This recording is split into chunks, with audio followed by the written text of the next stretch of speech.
جو بہت ہی معزز خصوصی مہمان ہیں وہ ہمارے درمیان تشریف فرما ہے۔ ویسے تو ان کی شخصیت تعارف کی محتاج نہیں ہے، لیکن چونکہ وہ ہمارے علاقے میں پہلی مرتبہ تشریف لائے ہیں، اس لیے میں بتا دینا چاہتا ہوں کہ بہت ہی باکمال خطیب اور بے مثال مقرر ہیں، اور اللہ تبارک و تعالیٰ نے ان کو بہت ساری خوبیوں سے نوازا ہے۔ اسلام کی اشاعت کے لیے، دین کی صداقت کے لیے، قرآن کی حقانیت کے لیے، امت میں بیداری پیدا کرنے کے لیے انہوں نے جو علم اٹھایا تھا اور جو بیڑا اٹھایا تھا اس کا حق بخوبی نبھایا، اور پھر وہ وقت بھی آیا کہ اس اسلام کی صداقت و حقانیت کو بیان کرنے کی خاطر، قرآن کی اشاعت اور اس کی صداقت و حقانیت کو بیان کرنے کی خاطر اکابرین اور اسلاف کی سنت کو بھی زندہ کرنے کی اللہ تبارک و تعالیٰ نے توفیق بخشی، اور کئی سال کی قید و بند کی صعوبتیں برداشت کرنے کے بعد اللہ تبارک و تعالیٰ نے عافیت کے ساتھ اور باعزت رہائی نصیب فرمائی، اور آج ہمارے درمیان میں تشریف فرما ہے جو ساری دنیا کے ان لوگوں کے لیے جو اسلام کے خلاف طرح طرح کی باتیں کرتے ہیں ان کے منہ پر زوردار تماچا ہے، اور کیوں نہ ہو قرآن کی آیت چیخ چیخ کر کہہ رہی ہے یریدون لیطفئوا نور اللہ بافواہہم واللہ متم نورہ ولو کرہ الکافرون۔ نور خدا ہے کفر کی حرکت پہ خندہ زن، نور خدا ہے کفر کی حرکت پہ خندہ زن، پھوکوں سے یہ چراغ بجھایا نہ جائے گا، پھوکوں سے یہ چراغ بجھایا نہ جائے گا۔ حضرت والا ہمارے درمیان میں تشریف فرما ہے، ہم بڑے ادب و احترام کے ساتھ حضرت والا سے درخواست کرتے ہیں کہ یہ اور بات ہے کہ خاموش کھڑے رہتے ہیں، جو لوگ بڑے ہیں وہ بڑے رہتے ہیں، ایسے بزرگوں سے ملتا ہے ہمارا شجرا جن کے قدموں میں کئی تاج پڑے رہتے ہیں۔ تشریف لائیں اور اپنے جامع اور پرمغز خطاب سے ہم سامعین کو مستفیض فرمائیں۔ بھئی جن کے آگے کرسیاں خالی پڑی ہیں وہ ان پہ بیٹھ جائیں، کیونکہ کچھ لوگ بھاگ گئے یہاں سے۔ بریانی کی بڑی تیز خوشبو مسجد میں سے آ رہی تھی، تو وہ یہاں کیسے رکتے؟ تو جو پیچھے ہیں وہ آ جائیں، چونکہ ہاں آگے جس کی کرسی خالی ہے وہ آگے آ جائے۔ ویسے ہی ہمارے جلیس صاحب نے آپ کو مجھ سے اتنی دور کر دیا، ویسے میں اس کا عادی نہیں ہوں کہ اتنی دور آپ بیٹھے ہوں، میں اتنی دور بیٹھا ہوں۔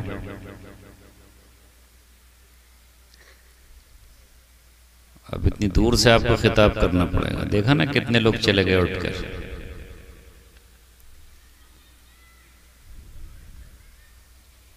تو قریب آ جائیں تاکہ دل سے دل قریب ہو جائے۔ قربت ہے تو ہو جاؤ رگے جہاں سے بھی نزدیک۔ لو ماشاءاللہ بڑے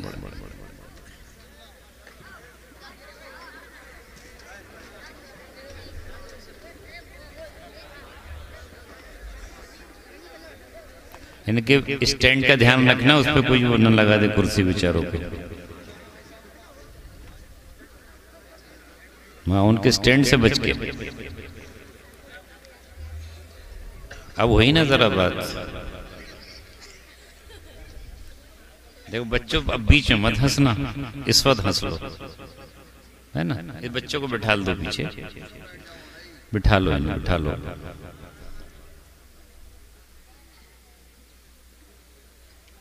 تھوڑی سی محنت تو آپ کو کرنی پڑے، لیکن اس حرکت میں برکت ہے۔ وہ پیچھے سوچ رہے تھے ہمیں بڑھنا نہیں پڑے گا، مگر کچھ لوگوں نے ان سے کہا کہ تم بھی آگے بڑھ جاؤ۔ ماشاءاللہ اب لگا نا کہ آپ دل سے سننے کے لیے بیٹھے۔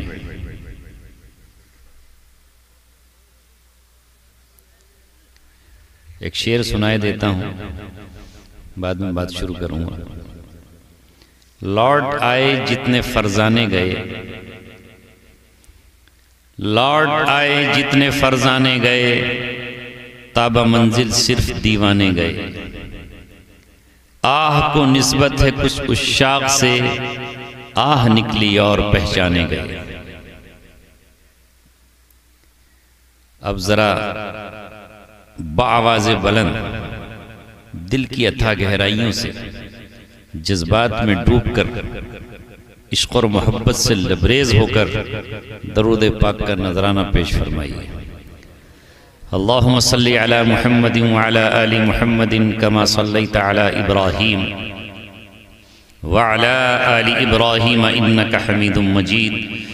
اللهم بارك على محمد وعلى آل محمد كما باركت على إبراهيم وعلى آل إبراهيم إنك حميد مجيد. يا رب صل وسلم دائما أبدا على حبيبك خير الخلق كلهم.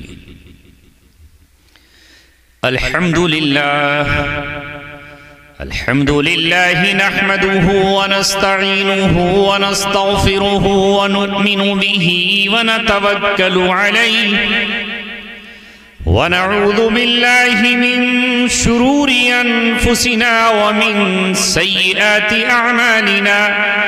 من يهده الله فلا مضل له ومن يضلله فلا هادي له. ونشهد أن لا إله إلا الله وحده لا شريك له. ونشهد أن سيدنا وسندنا وشفيعنا وحبيبنا وطبيبنا ومولانا محمدا عبده ورسوله وصلى الله عليه وعلى آله وصحبه وسلم تسليما كثيرا كثيرا. أما بعد، قال الله تبارك وتعالى في كتابه الكريم: ورفعنا لك ذكرك فإن مع العسر يسرا إن مع العسر يسرا فإذا فرغت فانصب وإلى ربك فارغب. صدق الله العلي العظيم. وقال رسول الله صلى الله عليه وسلم: لا يؤمن أحدكم حتى أكون أحب إليه من والده وولده والناس أجمعين. صدق رسوله النبي الكريم.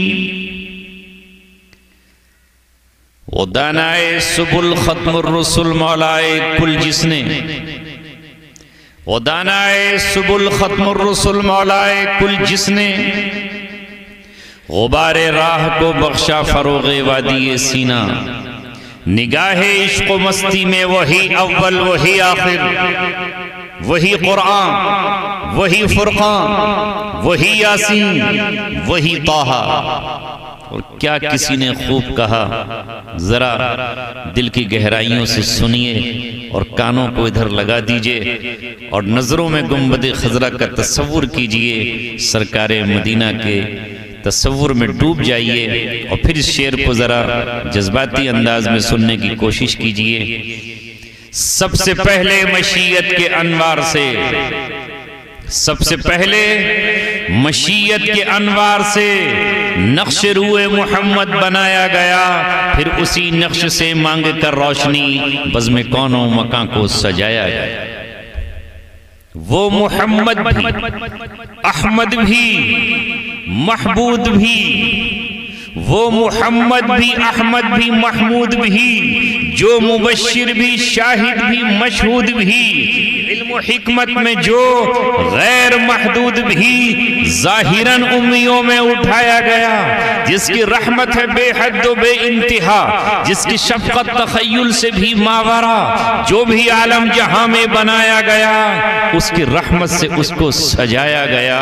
حشر کا غم ہو قاسم مجھے کس لیے، حشر کا غم ہو قاسم مجھے کس لیے، میرا آقا ہے وہ، میرا مولا ہے وہ، جس کے دامن میں جنت بسائی گئی، جس کے ہاتھوں سے کوثر لٹایا گیا.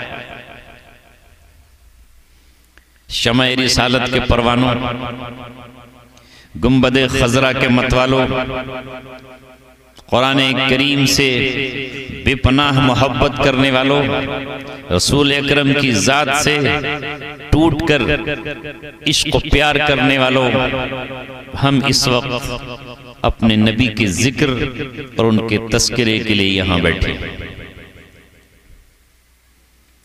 اس لیے میں نے قرآن کی 2-3 آیتیں پڑھی ہیں اور صرف ایک حدیث پڑھی ہے. رات کا بہت وقت گزر گیا ہے، آپ عشاء کے بعد سے یہاں تشریف فرما ہیں، اور میں بھی بڑا طویل سفر طے کر کے راستوں کو دیکھتا ہوا ایک نئی سرزمین، نئے علاقے میں داخل ہوا جہاں اس سے پہلے میں کبھی نہیں آیا تھا۔ ضلع بدایوں کے ککرالہ میں تو میرا آنا ہوا تھا، باقی یہ پہلی حاضری ہے جو سہسوان کے نزدیک ہے۔ بس اللہ جب چاہتا ہے، جیسے چاہتا ہے بلاتا ہے۔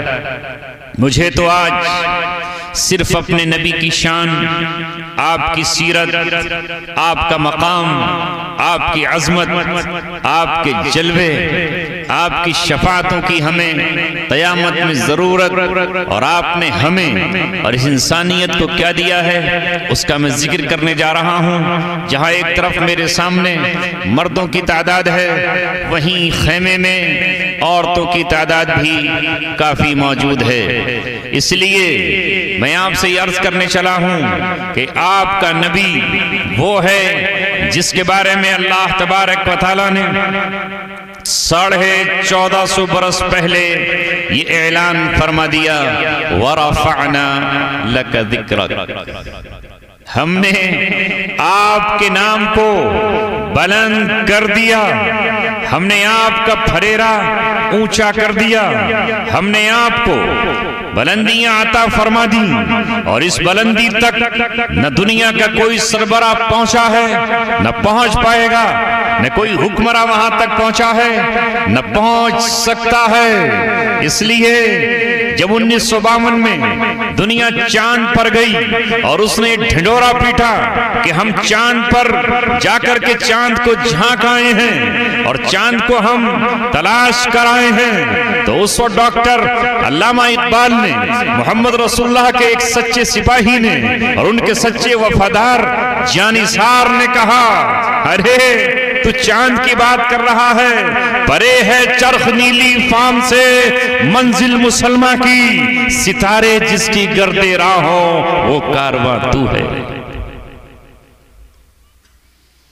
ہم جس رہبر و رہنما سے محبت اور پیار کرتے ہیں، ہمارا جو قائد ہے، ہمارا جو لیڈر ہے، ہمارا جو پیشوا ہے، وہ آمینہ کا لال ہے، وہ عبداللہ کا در یتیم ہے، وہ شہر امن میں پیدا ہونے والا ہے، جس شہر میں اس کے قدم پڑ گئے اور جس شہر میں وہ رہ رہا ہے، اللہ تبارک و تعالیٰ نے اس شہر کی، اس بلد کی، اس شہر امین کی قسمیں کھائیں اور کہا، لا اقسم بہذا البلد، قسم ہے اس شہر کی، وانت حل بہذا البلد، کیوں ہم قسم کھا رہے ہیں اس شہر کی؟ اس لیے کہ اے محبوب اور اے ہمارے چہیتے، اے ہمارے خلیل، اے وجہ تخلیق کائنات، چونکہ آپ اس شہر میں رہتے ہیں، اس شہر کی مٹی آپ کے تلووں سے مس ہوتی ہے، اس لیے شہر کی میں قسم کھا رہا ہوں، وہ شہر شہر مکہ ہے۔ اللہ تبارک و تعالی اگر ان کی رخسار کے حسن اور رخسار کی خوبصورتی کو بیان کرنے پر آتا ہے تو کہتا ہے وَالضُّحَىٰ، قسم ہے آپ کے چمکتے ہوئے رخسار کی، وَاللَّيْلِ إِذَا سَجَىٰ، اور قسم ہے آپ کی ان زلفوں کی جو سیاہ ہیں۔ ہاں، یہ دن، یہ سورج، یہ چاند، یہ ستارے، یہ جگنو، یہ روشنیاں، یہ چراغ، یہ قندیلیں، یہ بلب، یہ قمقمیں، اگر کسی سے بھیک مانگتے ہیں روشنی کی، نور کی، تو یہ میرے آقا کے رخسار سے اور آپ کے چہروں سے بھیک مانگ کر چمکتے ہیں۔ اس لیے اللہ نے کہا، قسم ہے چڑھتے ہوئے دن کی، یہ دن نورانی بنا میرے نبی کے نور سے، اور یہ رات سیاہ بنی واللیل اذا سجا، آپ کی زلفوں کی سیاہی سے۔ اگر وہ نہ ہوتے تو دن نہ ہوتا، وہ نہ ہوتے تو رات نہ ہوتی، وہ نہ ہوتے تو زمین نہ ہوتی، وہ نہ ہوتے تو آسمان نہیں ہوتا، اگر وہ نہیں ہوتے تو جبریل نہ ہوتے، میکائیل نہ ہوتے، نہ جنت ہوتی، نہ جہنم ہوتا، نہ میں ہوتا، نہ تم ہوتے، یہ کل کائنات ہوتی ہی نہیں، یہ سب ان کے صدقے میں بنائے اور سجائے۔ آپ اس نبی کے وفاداروں میں اپنا نام لکھائیے، ان کے چاہنے والوں میں اپنا نام درج کرائیے اور زمانے کو بتائیے کہ آپ ان کے سچے سپاہی ہیں، آپ ان کے سچے وفادار ہیں، اس لیے کہ ان سے اوپر نہ کوئی گیا نہ جا سکتا ہے۔ ذرا قرآن اٹھاؤ، ذرا قرآن اٹھاؤ، وہ سرزمین جس کا آج پوری دنیا میں چرچا ہے، جس کی طرف مجھ سے پیشر و مقررہ بھی اشارہ کر رہے تھے، وہ سرزمین کون سی ہے، وہ مقام کون سا ہے، ارض قدس کیا ہے، مسجد اقصی کیا ہے؟ قرآن سے پوچھو۔ جب اللہ تبارک و تعالیٰ نے اپنے حبیب کو، اپنے محبوب کو، ہمارے دلوں کی دھڑکن میں بسنے والے ہمارے پیغمبر کو اپنے پاس بلایا گفتگو کرنے کے لیے، اپنا دیدار کرانے کے لیے اور آپ کو وحی دینے کے لیے، امت کو تحفہ دینے کے لیے، تو اللہ تبارک و تعالیٰ خود فرما رہا ہے سبحان الذی اسری بعبدہ لیلا من المسجد الحرام الى المسجد الاقصی الذی بارکنا حولہ لنریہ من آیاتنا۔ پاک ہے وہ ذات اللہ رب العزت کی جس نے راتوں رات سیر کرائی نبی آخر الزمان صلی اللہ علیہ وسلم کو، اور وہ رات کہاں لے گیا؟ مسجد حرام یعنی بیت اللہ سے، مکہ مکرمہ سے آپ براق پر سوار ہو کر کہاں پہنچتے ہیں؟ مسجد اقصی میں پہنچتے ہیں، جہاں پہلے سے تمام نبی آپ کا انتظار کر رہے ہیں، آپ کے منتظر ہیں، شوق انتظار میں صفیں بنائے کھڑے ہوئے ہیں۔ جبرائیل آپ کو لے کر آتے ہیں اور آپ وہاں ایک چٹان میں اپنی انگلی داخل کرتے ہیں، چٹان میں سوراخ ہوتا ہے، اس سے براق باندھ دیا جاتا ہے، براق باندھا گیا، اذان کہی گئی۔ یہی وہ مسجد اقصی ہے جس کا تذکرہ آج پوری دنیا کے یوٹیوب پر اور تمام دنیا کے چینلوں پر گھوم رہا ہے۔ اس لیے دنیا کو بتاؤ مسجد اقصی کیا ہے؟ یہ وہ مقام ہے جہاں نبی پاک صلی اللہ علیہ وسلم کو امام الانبیاء کا خطاب دیا گیا، جہاں اقامت کہی جبرائیل علیہ السلام نے، اور آج نماز پڑھانے کے لیے نہ ابراہیم آگے بڑھے، نہ حضرت موسیٰ آگے بڑھے، نہ اسماعیل ذبیح اللہ آگے بڑھے، نہ موسیٰ کلیم اللہ آگے بڑھے، نہ حضرت داؤد علیہ السلام آگے بڑھے، نہ آدم، نہ ان کی دیگر اولادیں۔ آج تو اسے آگے بڑھنا تھا جو امامت کا تاج پہن چکا تھا اسی وقت جب حضرت آدم مٹی اور پانی کے درمیان تھے۔ آپ نے فرمایا وَكُنْتُ نَبِيًّا، میں اس وقت بھی نبی تھا۔ وَآدَمُ بَيْنَ الْمَاءِ وَالطِّينِ، جب آدم مٹی اور گارے کے درمیان تھے، اللہ نے اس وقت مجھے نبوت سے سرفراز فرمایا تھا، لہذا آج امام الانبیاء آپ کو بننا تھا۔ یہاں پر آپ نے نماز پڑھائی اور یہاں سے آپ سید المرسلین و سید النبیین کا خطاب پا کر آسمانوں کی طرف چلے۔ پہلے آسمان پر استقبال، یہی تو معراج ہے، دوسرے آسمان پر استقبال، تیسرے آسمان پر استقبال، دروازے کھلتے ہیں اور جبریل سے پوچھا جاتا ہے وَمَن مَعَكَ، تمہارے ساتھ کون ہیں؟ کہا ہمارے ساتھ محمد رسول اللہ صلی اللہ علیہ وسلم ہیں۔ یہاں تک کہ ساتویں آسمان کے بعد پھر ایک مقام آتا ہے جسے سدرۃ المنتہا کہا جاتا ہے، یا بیری کا ایک پیڑ ہے۔ یہاں پہنچ کر وہ جبرائیل جو فرشتوں کے سردار ہیں، قرآن جن کو مطاعن سمع امین کہتا ہے، قرآن جن کو روح الامین کہتا ہے، قرآن جن کو روح القدس کہتا ہے، قرآن جن کے بارے میں ذوالقوۃ المتین کہتا ہے، وہ یہاں ٹھہر جاتے ہیں۔ جناب محمد صلی اللہ علیہ وسلم سے کہتے ہیں اب آپ تنہا جائیے، یہاں سے اللہ تبارک و تعالیٰ کی تجلیات شروع ہو جاتی ہیں۔ اگر میں نے ایک انچ بھی اپنے بازوؤں کو پھڑپھڑایا اور میں نے اوپر جانے کی کوشش کی تو میرے جو 600 بازو ہیں وہ جل کر خاک ہو جائیں گے۔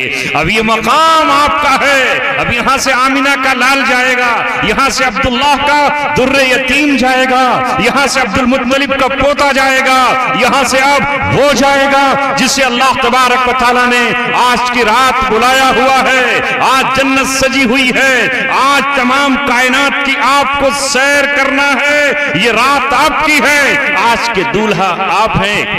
مجھے یہیں ٹھہرنے دیجئے، وہ نبی ہے آپ کا۔ وَرَفَعْنَا لَكَ ذِكْرَكَ، وہاں آپ کا نام لکھا ہوا ہے۔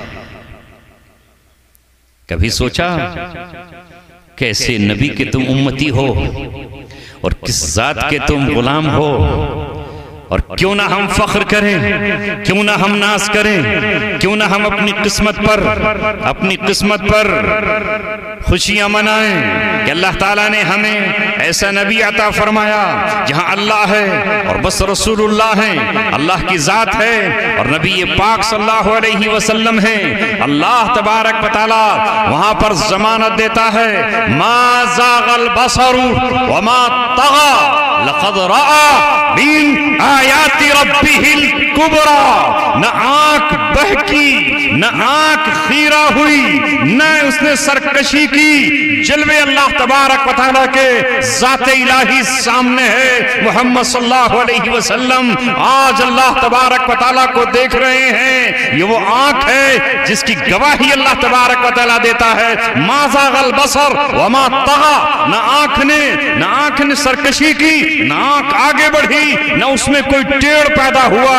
اللہ تبارک و تعالیٰ کہتا فَأَوْحَا إِلَىٰ عَبْدِهِ مَا أَوْحَا، آج محمد صلی اللہ علیہ وسلم کو اللہ تبارک و تعالیٰ نے وہ دیا جسے جبریل نہیں جانتے، جسے میکائیل نہیں جانتے، جسے اسرافیل نہیں جانتے، جسے کوئی دوسرا ملک نہیں جانتا۔ کیا دیا؟ فَأَوْحَا إِلَىٰ عَبْدِهِ مَا أَوْحَا، اپنے بندے کو وہ دیا جو اس کا رب جانتا ہے اور صرف محمد صلی اللہ علیہ وسلم ہی جانتے ہیں۔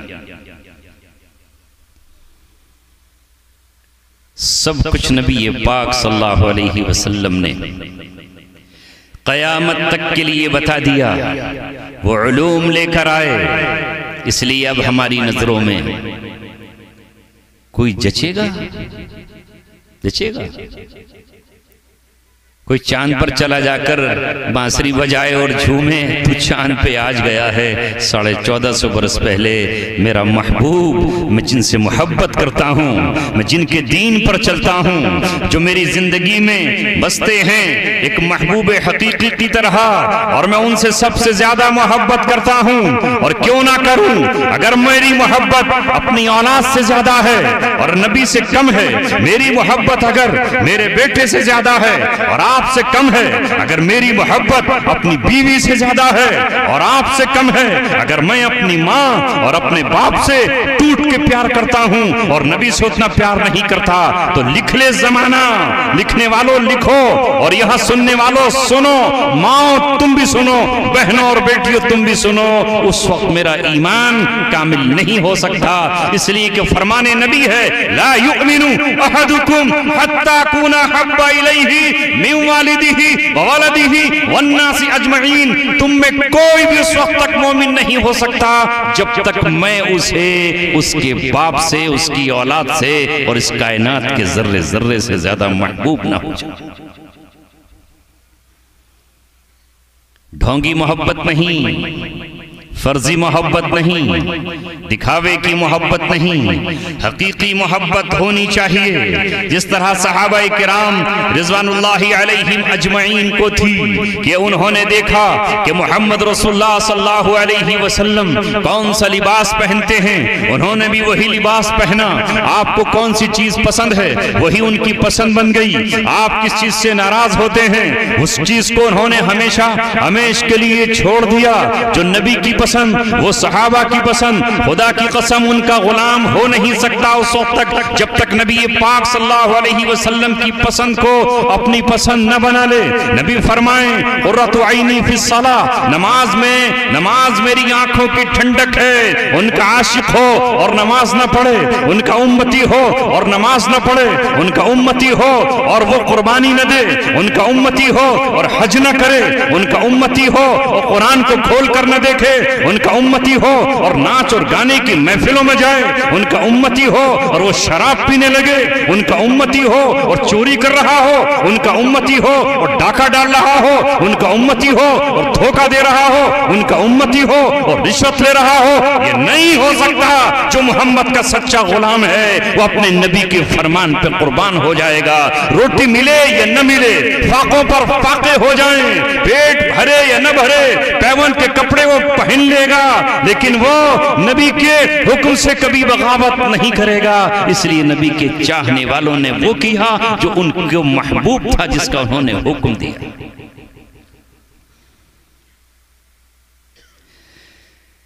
آئیے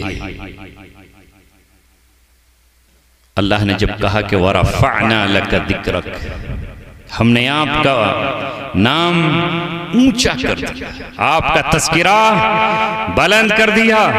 یہاں کس کا ذکر ہو رہا ہے؟ بولو، روئے زمین پر کوئی ایک بادشاہ دکھاؤ جس کا اتنا ذکر ہوتا ہو، کوئی ایک جرنیل دکھاؤ جس کی اتنی تعریف ہوتی ہو۔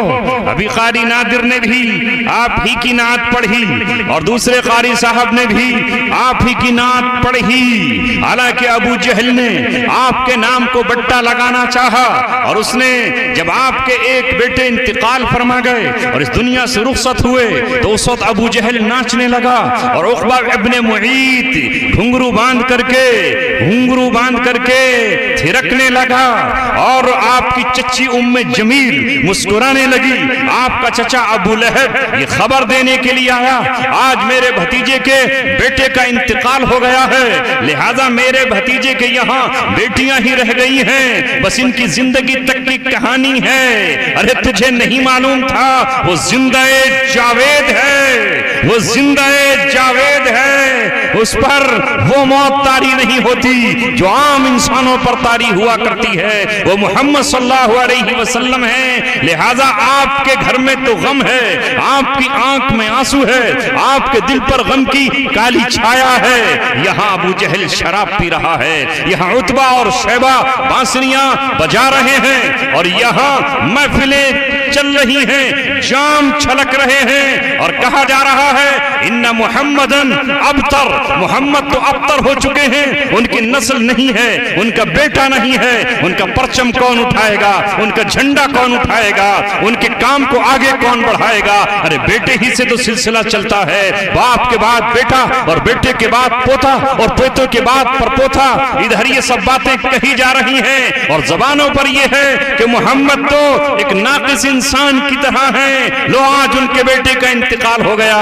حالانکہ ان کمینوں کو پتہ نہیں تھا کہ آج زمین سوگوار ہے، آسمان سوگوار ہے، آج جبریل بھی ماتم کنا ہے، آج اسرائیل بھی غم زدہ ہے، کائنات غم زدہ ہے، مگر آپ کے دشمنوں کے یہاں خوشیوں کے جام چھلک رہے ہیں، اور وہ یہ کہہ رہے ہیں کہ محمد تو ابتر ہو چکے ہیں، اب ان کا جھنڈا کون اٹھائے گا؟ بیٹی فاطمہ ہے، رقیہ ہے، زینب ہے، ام کلثوم ہے، تو بیٹیاں ہیں، دوسروں کے گھر چلی جائیں۔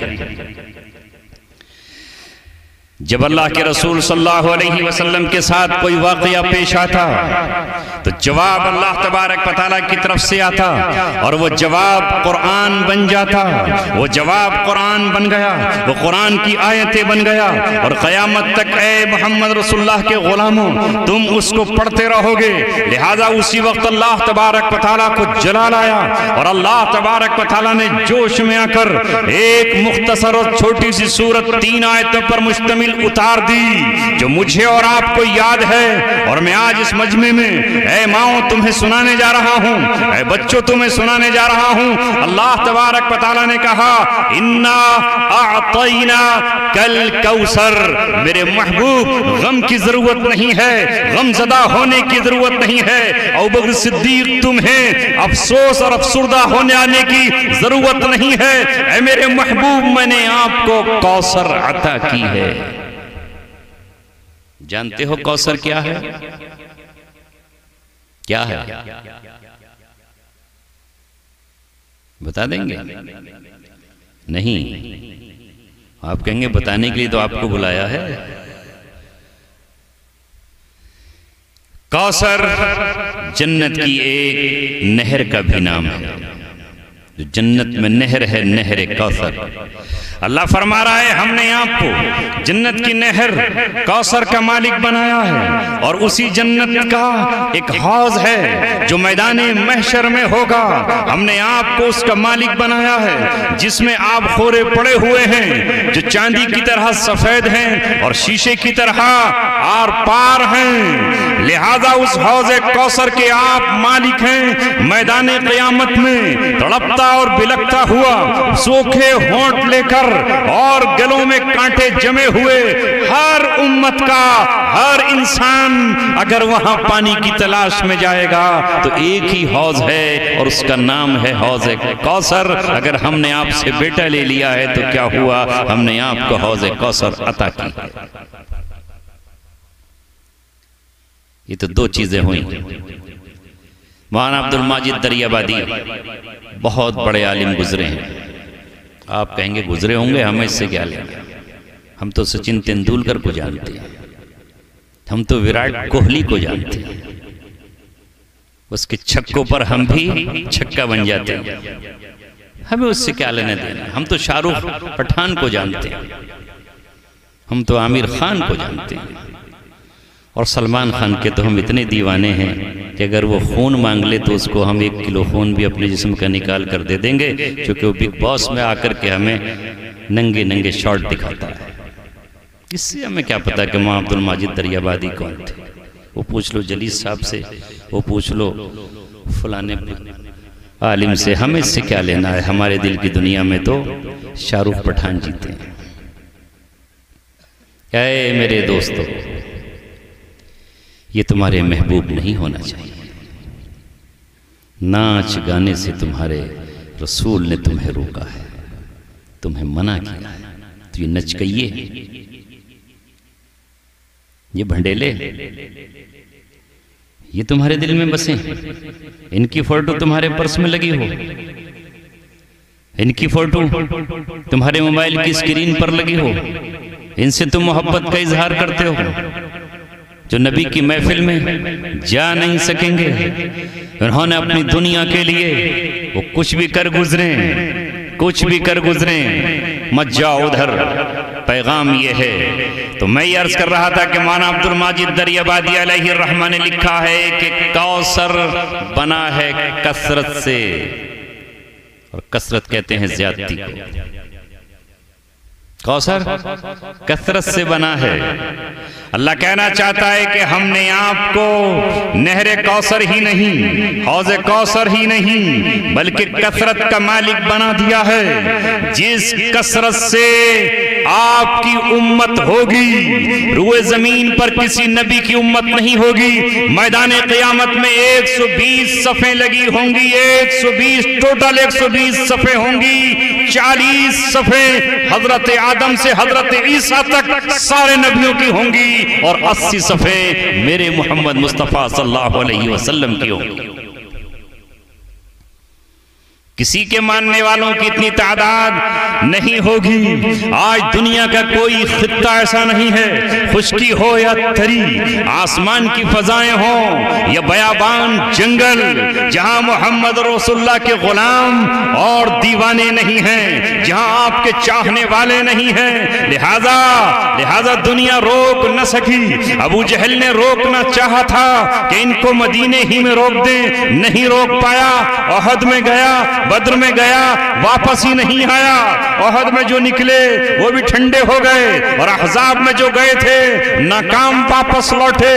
اور محمد رسول اللہ کے دیوانوں نے جب سے اپنا سفر شروع کیا ہے، نہ راستہ سمندر ان کا روک پائے، نہ پہاڑ ان کے راستے کے حائل بن پائے، نہ مضبوط سنگلاخ چٹانیں ان کے پیروں کو روک پائیں۔ وہ جدھر نکلے، کیا امریکہ اور کیا چائنا اور کیا ہندوستان اور کیا برما اور کیا جاپان اور کیا آسٹریلیا اور پورے کی پوری دنیا میں جزیروں میں بھی رسول اللہ کا آج چاہنے والا ان کا دیوانہ موجود ہے۔ تو فرمایا کہ جتنی کثرت سے تمہاری امت ہوگی، کسی کی اتنی امت نہیں ہوگی، کسی لیڈر کے اتنے فالوورز نہیں ہوں گے، کسی نچکئیے کے چاہنے والے اتنے نہیں ہوں گے۔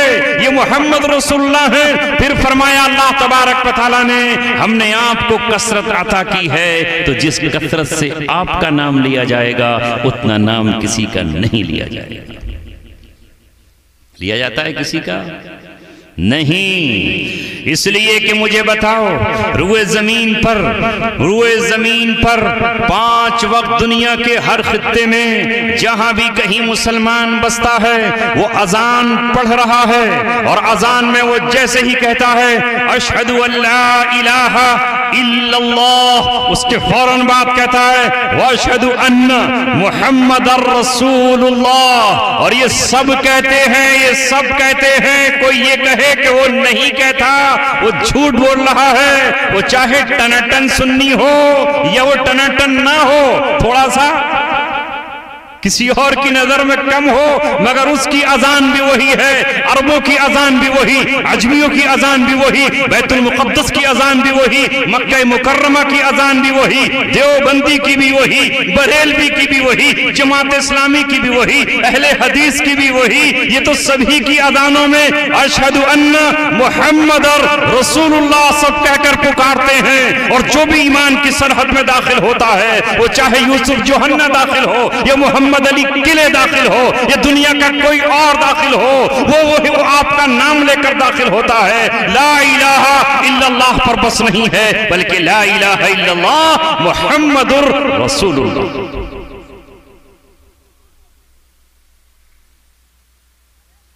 کچھ چیزیں فسانہ بن جاتی ہیں، اور جب علم نہیں ہوتا تو کچھ باتیں بیگانہ بن جاتی ہیں۔ کیا جاتا ہے کہنے میں کہ صاحب یہ لوگ یا فلاں آدمی ایسا نہیں کرتا۔ خدا کی قسم، جو 5 وقتہ نمازی ہے، ذرا اندازہ کرو وہ کتنی مرتبہ رسول پاک صلی اللہ علیہ وسلم کا نام لیتا ہے، اذان میں وہ نام لیتا ہے، اور کسی بھی فرقے کا، کسی بھی جماعت کا، کسی بھی مسلک کا مسلمان ہو، اس کی نماز کب پوری ہوتی ہے؟ جب تک رسول اللہ پہ سلام نہ بھیج دے نماز مکمل نہیں کرتا۔ یہ کر لے گا؟ سن کے دیکھ لینا کبھی۔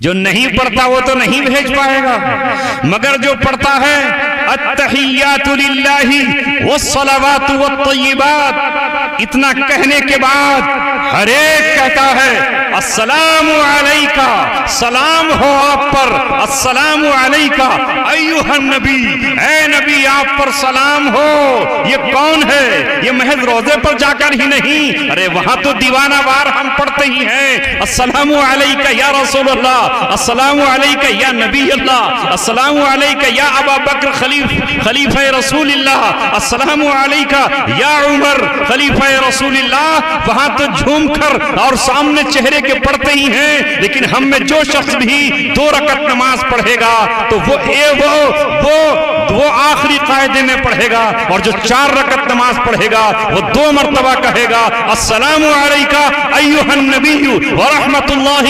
وبرکاتہ، اللہ کے نبی آپ پر سلام ہو، اور السلام علیکہ کہہ رہا ہے، آپ پر سلام ہو، ایسے کہہ رہا ہے جیسے رسول اللہ کو خطاب کر رہا ہو۔ جیسے میں آپ کے پاس آؤں تو آپ سے کہوں السلام علیکم، اسی طرح کہہ رہا ہے السلام علیکہ ایھا النبی ورحمۃ اللہ وبرکاتہ۔ اور یہی نہیں، السلام علینا، ہم پر بھی سلام ہو، لہذا اپنے تمام بھائیوں پر سلام بھیج رہا ہے، وعلی عباد اللہ الصالحین، اور اللہ کے جتنے بھی نیک بندے ہیں، وہ چاہے ندائل میں ہو، سہسوان میں ہو، مراد آباد میں ہو، سنبل میں ہو، چندوسی میں ہو، گنور میں ہو، لکھنؤ میں ہو، بریلی میں ہو، بدایوں شریف میں ہو، یا پیلی بھیت شریف میں ہو، یا رامپور شریف میں ہو، یا کسی بدماش شہر میں ہو، ہر جگہ پر وہ یہ کہے گا کہ اللہ کے تمام نیک بندوں پر سلام ہو۔ ان نیک بندوں میں کیا خواجہ عبد القادر جیلانی نہیں آ گئے؟ کیا اس میں محبوب سبحانی نہیں آ گئے؟ کیا اس میں نظام الدین اولیاء نہیں آ گئے؟ کیا اس میں بختیار کاکی رحمت اللہ علیہ نہیں آ گئے؟ کیا اس میں صابر کلیری نہیں آ گئے؟ جو بھی اللہ تبارک و تعالیٰ کا ولی ہے، وہ چاہے جنید بغدادی ہو، وہ چاہے شبلی ہو، معروف کرسی ہو، وہ کوئی بھی ہو، وہ سارے کے سارے اللہ کے نیک بندوں میں شامل ہو گئے۔ اب جو نیک نہیں ہے تو اسے ہم کائے کو بھیجیں؟ اور جو سلفا پیتا ہو، چلم لگاتا ہو، نماز نہ پڑھتا ہو، تو اس پہ ہم سلام کائے کو بھیجیں؟ کیوں؟ یہ تو اللہ کے نیک بندوں پر سلام بھیجا جا رہا ہے۔ وَعَلَىٰ عِبَادِ اللَّهِ الصَّالِحِينَ۔ اب اس کے بعد گواہی، أَشْهَدُ أَن لَّا إِلَٰهَ إِلَّا اللَّهُ وَأَشْهَدُ أَنَّ مُحَمَّدًا عَبْدُهُ وَرَسُولُهُ۔ میں گواہی دیتا ہوں کہ محمد اللہ تبارک و تعالیٰ کے بندے اور اس کے رسول ہیں۔ اور اب پھر سلسلہ شروع ہوتا ہے درود پاک کا۔ کون سا درود؟ سارے درودوں کا سردار، جو نماز میں پڑھا جاتا ہے، یہ سب کا سردار ہے۔ یہی اللہ کے رسول نے پسند فرمایا، ورنہ درود تو بہت ہے۔ حدیث کی کتابوں میں پڑھتے چلے جائیے۔ اللہم صلی علی محمد، جو میں نے آپ کے سامنے پڑھا تھا، یہ ہے درود ابراہیمی، جو سب سے اعلیٰ اور سب سے برتر ہے۔ اس لیے ہم کہتے ہیں کہ محمد رسول اللہ کے غلاموں، آؤ نماز پڑھنے کے لیے۔ اور جب تو نماز پڑھنے آؤ گے تو دن میں 5 مرتبہ اللہ کے گھر میں بیٹھ کر رسول پاک صلی اللہ علیہ وسلم پر سلام بھی بھیجو گے اور صلات بھی بھیجو گے اور برکت کی دعائیں بھی کرو گے، قاعدے میں بیٹھ کر بھیجو گے۔ تو پھر کون کہتا ہے کہ ہم اللہ کے فرمان کو نہیں مانتے؟ اللہ تبارک و تعالیٰ نے جب کہا ان اللہ و ملائکتہ یصلون علی النبی، اللہ تبارک و تعالیٰ پر اس کے فرشتے اور اللہ خود درود بھیجتا ہے، رحمت بھیجتا ہے۔ یا ایھا الذین آمنوا صلوا علیہ وسلموا تسلیما، اے ایمان والو تم بھی درود بھیجا کرو اور تم بھی سلام بھیجا کرو۔ اب میں آپ سے ایک سوال کرتا ہوں، سب سے اعلیٰ اور سب سے اچھی اور سب سے برتر زبان کون سی ہے؟ بتائیے۔ ہندی؟ پھس پھس؟ ہمارے رامپور میں ایک دوست تھے، وہ کہا کرتے تھے کہ بھائی واقعی جو اردو زبان ہے اس کی بات ہی الگ ہے۔ بولے جب اس ہندوستان سے انگریزوں کو نکالنا ہوا تو سب نے ایک ہی نعرہ دیا، اور وہ کیا تھا؟ انقلاب۔ یہ عربی کا لفظ ہے، ویسے اردو میں آیا انقلاب۔ بولے بالکل آدمی جب بولے تو دل دہل جائے۔ اس کے مقابلے میں ہندی کیا ہے؟ کرانتی۔ کرانتی سے کیا ہوگا؟ ہندی کا اس میں ترجمہ کرانتی۔ انقلاب عربی کا لفظ ہے، آج تک بھی اسے بولتے ہیں لوگ انقلاب برپا کرنے کے لیے۔ تو سب سے اعلیٰ اور افضل زبان عربی ہے، اس لیے اللہ تعالیٰ نے اپنی زبان عربی رکھی اور عربی میں قرآن کو اتارا۔ اِنَّا أَنزَلْنَا قُرْآنًا عَرَبِيًّا، ہم نے قرآن کو عربی زبان میں اتارا ہے۔ عبرانی اللہ کو اتنی محبوب نہیں، سریانی اتنی محبوب نہیں، اور یہ دوسری زبانیں تو سب عربی سے نکل کر آئی ہیں۔ لہٰذا اللہ نے قرآن کو اتارا عربی زبان میں، اپنا آخری پیغمبر بھیجا عربوں کے درمیان، اور اللہ نے اپنا گھر بنایا عرب میں، اور اللہ تعالیٰ نے اپنا حرم بنایا عرب میں، اور جزیرت العرب کو اللہ نے اپنا لینڈ اور ہر لینڈ قرار دیا۔ لہٰذا سب سے افضل وہ زبان ہے جسے اللہ استعمال کرے، جسے اس کا رسول استعمال کرے، جسے صحابہ استعمال کریں۔ حضرت آدم جنت میں تھے تو جنتیوں کی زبان عربی، اور جب آپ جاؤ گے اس دنیا سے تو آپ کی زبان عربی۔ تو مجھے یہ بتاؤ کہ وہ درود جو عربی زبان میں ہو وہ زیادہ افضل ہے یا جو ہندی زبان میں ہو یا اردو میں ہو وہ زیادہ افضل ہے؟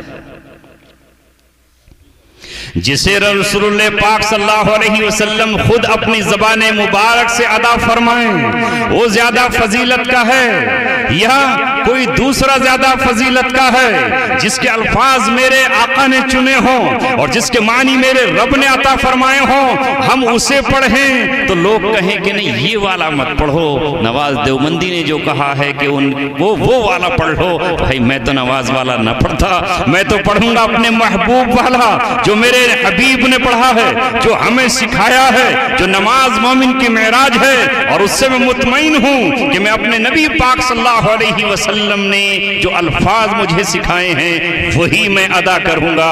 اس لیے ساتھیوں، کہنے یہ جا رہا تھا کہ نبی اکرم صلی اللہ علیہ وسلم کو کثرت عطا فرمائی، جتنا نام ان کا لیا جاتا ہے کسی کا نہیں لیا جائے گا۔ اب میں آپ کو ذرا دنیا کا نقشہ بتاتا ہوں۔ پوری روئے زمین پر 5 مرتبہ دنیا میں اذانیں ہوتی ہیں، اور آپ دیکھتے ہیں کہ ہر 20-25 منٹ پر 5 منٹ کا فرق ہو جاتا ہے، کوئی 100-150 کلومیٹر پر۔ دہلی کا اور یہاں کا وقت کم سے کم 4-5 منٹ کے فرق کا ہو، اسی طرح بڑھتا چلا جاتا ہے۔ بنگال میں جو ٹائم ہوگا تو بمبئی میں اس میں 45 منٹ کا فرق ہو جائے گا۔ ماہرین نے حساب لگایا ہے کہ روئے زمین پر 24 گھنٹے اذانیں ہوتی ہیں۔ اگر یہاں اب رات ہے تو امریکہ اور برطانیہ میں دن ہے، وہاں دن کی اذانیں ہو رہی ہیں۔ حساب جب لگایا گیا تو یہ حساب لگایا کہ ابھی روئے زمین کے ایک خطے میں فجر کی اذان ہو رہی ہوتی ہے کہ دوسرے خطے میں ظہر کی اذان شروع ہو جاتی ہے۔ یہاں ظہر کی اذانیں ہو رہی ہیں تو وہاں عصر کی اذانیں شروع ہو جاتی ہیں۔ ابھی عصر کی اذانیں ختم یہاں اس خطے کی نہیں ہوتی کہ اگلے خطے میں مغرب شروع ہو جاتی ہے۔ ایک سیکنڈ کے لیے بھی پوری روئے زمین سے اذانیں ختم نہیں ہوتی۔ یہ محمد رسول اللہ صلی اللہ علیہ وسلم کا نام نامی ہے کہ جتنی مرتبہ اللہ کا نام لیا جا رہا ہے اتنی مرتبہ رسول اللہ کا نام لیا جا رہا ہے، اور 24 گھنٹے میں ایک سیکنڈ بھی کوئی ایسا نہیں جہاں کسی نہ کسی خطے میں اشہد ان محمد رسول اللہ نہیں کہا۔ جنازے کی نماز ہوتی ہے تو وہاں بھی درود پاک ہے، اور وہ بھی صبح ثنا کے بعد درود پڑھا جاتا ہے۔ لہذا جنازے کی نماز ہو، یہ کسی لڑکی کا نکاح ہو، اس نکاح میں بھی حمد و حمد کے بعد آپ پر صلاۃ پڑھی جاتی ہے۔ جمعے کا خطبہ ہو تو اللہ نے جیسے فرمایا تھا وَرَفَعْنَا لَكَ ذِكْرَكَ، میں نے آپ کے نام کو بلند کر دیا ہے۔ جہاں جہاں میرا نام ہے وہاں وہاں تیرا نام ہے، جہاں جہاں میں پکارا جاؤں گا وہاں وہاں آپ پکارے جائیں گے۔ لہذا اس ابو جہل کے کہنے سے کیا ہوتا ہے تو اللہ نے فرمایا اے میرے محبوب، میں نے آپ کو کوثر و کثرت عطا کر دی ہے، امت بھی آپ کی کثیر ہوگی، روئے زمین پر قبضہ بھی آپ کا کثیر ہوگا، اور یہاں تک کہ آپ کا نام اتنی کثرت سے لیا جائے گا کہ سارے زمانے کے لوگ آپ سے جل جائیں گے۔ یہی وہ جلن ہے، یہی وہ گھٹن ہے، یہی وہ جیلسی ہے جو دنیا کے لیڈروں کو پریشان کرتی ہے کہ ہمارا اتنا نام کیوں نہیں لیا جا رہا اور ہمارا ڈنکا اتنا کیوں نہیں بجایا جا رہا۔ اس لیے غصے میں آ کر کوئی محمد عربی صلی اللہ علیہ وسلم کی شان میں کبھی گستاخی کر جاتا ہے، کبھی لکھ جاتا ہے، مگر کچھ نہیں، اللہ تعالیٰ کہہ چکا ہے ان شانئک ھو الابتر، یہ ابو جہل ناقص ہے، یہ ابو لہب ناقص ہے، یہ ولید بن مغیرہ ناقص ہے۔ یہ کہتے ہیں کہ تیرا جھنڈا کون اٹھائے گا؟ میرے محبوب غم کرنے کی ضرورت نہیں ہے، آپ کو گھبرانے کی ضرورت نہیں ہے، آپ کو مایوس ہونے کی ضرورت نہیں ہے۔ فَصَلِّ لِرَبِّكَ، آپ کا کام ہے آپ اپنے رب کے لیے نماز پڑھتے رہیں، آپ تو نماز پڑھتے رہیے، بنہر اور قربانی دیتے رہیے۔ ان شانئک ھو الابتر، جو بھی آپ کے خلاف لاف زنی کرے گا، جو آپ کو بری نظروں سے دیکھے گا، جو آپ کے خلاف قلم اٹھا کے کچھ لکھنا چاہے گا، جو آپ کی مذمت کرنا چاہے گا، جو آپ کے خلاف قدم اٹھا کر جانا چاہے گا، ان شانئک ھو الابتر، تیرا دشمن تیرے موجودہ وقت کا ہو یا بعد کا ہو، صبح قیامت تک وہی ناقص ہے، وہی ادھورا ہے، میں اس کی جڑیں کاٹ ڈالوں گا، میں اس کو دم بریدہ کر دوں گا، اور وہ نام و نشان اس کا مٹ جائے۔ ہوا کہ نہیں؟ بولو۔ ابو جہل کی اولاد کہیں نظر آتی ہے؟ کہیں دکھتے ہیں؟ اللہ تبارک و تعالی نے کہا یہ ابو جہل اپنے بیٹے پر ناز کر رہا ہے اکریمہ پر. میرے محبوب بس چند دنوں کی بات ہے, آنے والا وقت آپ کا ہے. چونکہ اللہ تعالیٰ نے فرمایا, اللہ رب العزت نے والضحیٰ میں کہا, والضحیٰ واللیل اذا سجا, قسم ہے چڑھتے ہوئے دن کی, قسم ہے آپ کے چمکتے ہوئے رخساروں کی, واللیل اذا سجا, قسم ہے رات کی سیاہی کی جب وہ سکون لے کر آتی ہے, اور قسم ہے آپ کی سیاہ اور کالی زلفوں کی, ما ودعک ربک وما قلا, تیرے رب نے نہ تجھے چھوڑا ہے نہ تیرے رب نے تجھ سے دشمنی کی ہے, ولا سوف یعطیک ربک فترضی, تیرا رب تجھے اتنا دے گا, اتنا عطا فرمائے گا کہ تو خوش اور راضی ہو جائے گا. بول محبوب میرے کیا مانگتا ہے؟ اللہ کے رسول نے جو دامن پھیلایا, جو مانگا وہ مل گیا. عمر ابن خطاب کو مانگا, اللہ اسلام کی طاقت کے لیے, خانہ کعبہ میں نمازیں ادا کرنے کے لیے, علل اعلان سجدے کرنے کے لیے, مجھے چاہیے عمر کے بازو, مجھے چاہیے عمر کی طاقت, مجھے چاہیے عمر کا ساتھ. اللہ تعالیٰ نے کہا کل کا سورج جو نکلے گا تو عمر تمہاری چوکھٹ پہ سر جھکا کر اسلام کا کلمہ پڑھ کر تمہارا وزیر بن کے دنیا میں جیے گا. نعرہ تکبیر, نعرہ تکبیر. مانگ, آپ کیا مانگیں گے؟ آپ نے کہا اللہ یہودی تانا دے رہے ہیں, بنی اسرائیل مجھ پر بھکتیاں کس رہے ہیں, یہ کہتا ہے کہ میں آخری پیغمبر ہوں, لیکن نماز ہمارے قبلے کی طرف پڑھی جا رہی ہے, بیت المقدس کی طرف منہ کر کے پڑھ رہے ہیں, اللہ کے رسول کا چہرہ آسمان کی طرف اٹھ رہا ہے.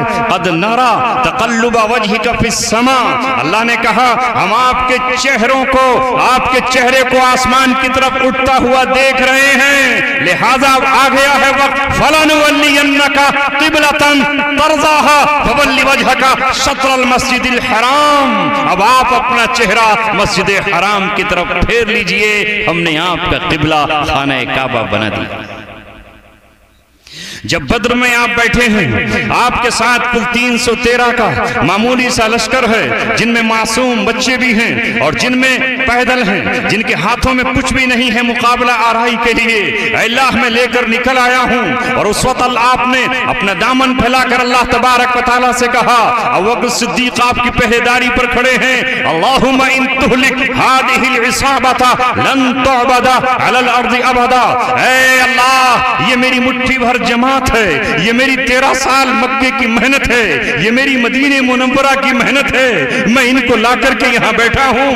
اے مولا کریم, سامنے لشکر جرار ہے, سامنے لشکر جرار ہے, 1000 کا لشکر ہے جو سر سے لے کے پیر تک لوہے میں ڈوبا ہوا ہے, ہر ایک کے پاس اونٹ اور گھوڑا ہے, اگر مقابلہ ہوا تو یہ سب کے سب ختم ہو جائیں گے.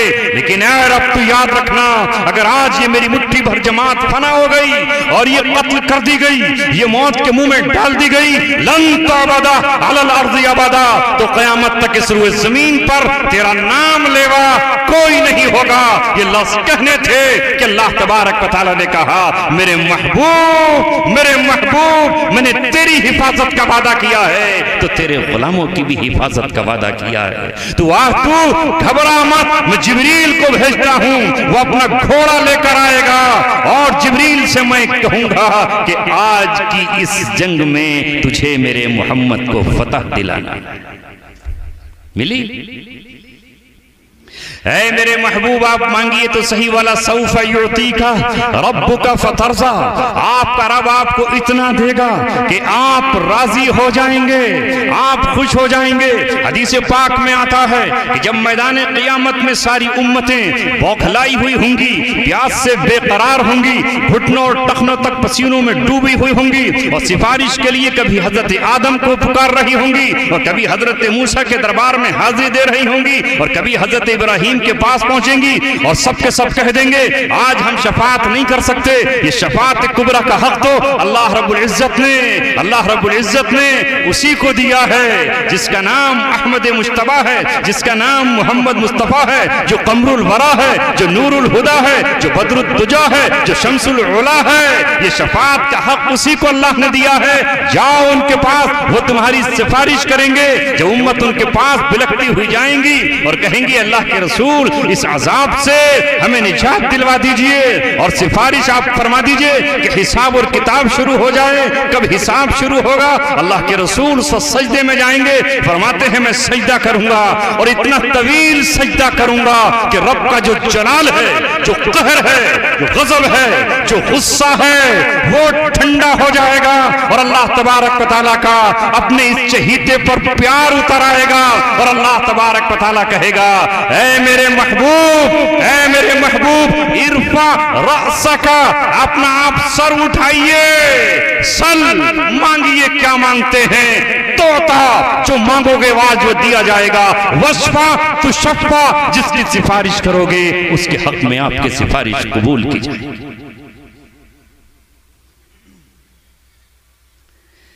اس وقت سرکار مدینہ سفارش فرمائیں گے اور آپ کی سفارش قبول کی جائے گی۔ وَلَسَوْفَ يُعْطِيكَ رَبُّكَ فَتَرْضَى۔ اب آگے اللہ فرماتا ہے أَلَمْ يَجِدْكَ يَتِيمًا فَآوَى، اب بچپن یاد دلایا۔ أَلَمْ يَجِدْكَ يَتِيمًا، کیا آپ یتیم نہیں تھے؟ کیا آپ یتیم نہ تھے؟ آپ کے رب نے آپ کو یتیم پایا، فآوَى، پھر آپ کو ٹھکانہ دیا۔ آپ کی والد چھوڑ کر چلے گئے، ماں چھوڑ کر چلی گئیں، دادا عبدالمطلب نے آپ کو اپنے بیٹے جیسا پیار عطا کیا، پھر وہ جب گئے تو چچا ابو طالب نے آپ کو اپنی کفالت میں لے لیا اور آپ کو پرورش میں لیا۔ اللہ رب العزت نے آپ کو ٹھکانہ عطا فرمایا، وَوَجَدَكَ عَائِلًا فَأَغْنَى، اور آپ غریب تھے، آپ کے پاس کچھ نہ تھا، آپ چونکہ ایک یتیم تھے، لہٰذا آپ کا گھرانہ حاجیوں پہ خرچ کر دیتا، حاجیوں پہ لٹا دیتا، تو آپ کا خاندان بھی اس طرح سے بہت زیادہ مالدار نہیں تھا۔ لیکن ہم نے کیا کیا جانتے ہو اے نبی؟ ہم نے کیا کیا؟ ہم نے یہ کیا کہ جب تمہاری عمر 25 سال کی ہوئی تو ہم نے حضرت خدیجہ کے دل میں یہ بات ڈالی کہ وہ آپ کو اپنے تجارت کے قافلے کے ساتھ بھیجے اور یہ کہے اے محمد صلی اللہ علیہ وسلم آپ تجارت کر کے لائیے، آپ نفع کما کر لائیے، جب آپ وہاں سے واپس لوٹے تو کامیابی چونکہ ہم نے آپ کا مقدر بنا دی ہے، ناکامی کبھی آپ کو مل نہیں سکتی ہے، آپ کے قسمت میں ہم نے کامیابی لکھی ہے، آپ کامیاب لوٹے۔ اور جب اس کو دیکھا ہے حضرت خدیجہ نے تو وہ دل ہی دے بیٹھی اور اپنی زندگی آپ کے ساتھ گزارنے کا پیغام بھیج دیا، کہا میں آپ کی رفیقہ سفر اور شریکہ حیات بننا چاہتی ہوں۔ آپ نے قبول فرمایا، 25 سال کی عمر ہے، اب یہ شہزادہ ایک ایسی عورت کا شوہر ہے جو مکے کی رئیسہ ہے، جو مکے کی تاجرہ ہے، جو بہت مالدار عورت ہے، اور اس نے آتے ہی اپنا سونا اور اپنا چاندی، درہم و دینار، غلام اور باندیاں سب آپ کے قدموں میں لا کر نچھاور کر دیں اور کہا میرے شوہر، میرے محبوب، آپ کو شوق ہے غریبوں کو کھانا کھلانے کا، دسترخوان لگائیے اور غریبوں کو کھانا کھلائیے، آپ کے دل میں اشتیاق ہے یتیموں کو آزاد کرنے کا، مال میرا ہے اور آپ آزاد کرتے چلے جائیے، آپ کے دل میں یہ فکر ہے کہ آپ بیواؤں کی کفالت کریں، بیواؤں کے وظیفے جاری فرما دیجئے، یہ دولت آپ کی ہے، یہ مال آپ کا ہے، یہ سرمایہ آپ کا ہے، یہ سب کچھ آپ کا ہے۔ اسی کو اللہ تبارک و تعالیٰ نے فرمایا وَوَجَدَكَ عَائِلًا فَأَغْنَى، ہم نے آپ کو غریب پایا پھر ہم نے آپ کو غنی کر دیا۔ بہنوں خوش ہو جاؤ، اے ماؤں تمہاری قسمت میں اللہ تبارک و تعالیٰ نے ایسی مبارکبادی لکھی ہے کہ جو شاید دوسروں کی قسمت میں نہ آئے۔ عورتیں سمجھتی ہیں کہ ہمارا کوئی مقام نہیں ہے، میں تمہیں تمہارا مقام بتانا چاہتا ہوں۔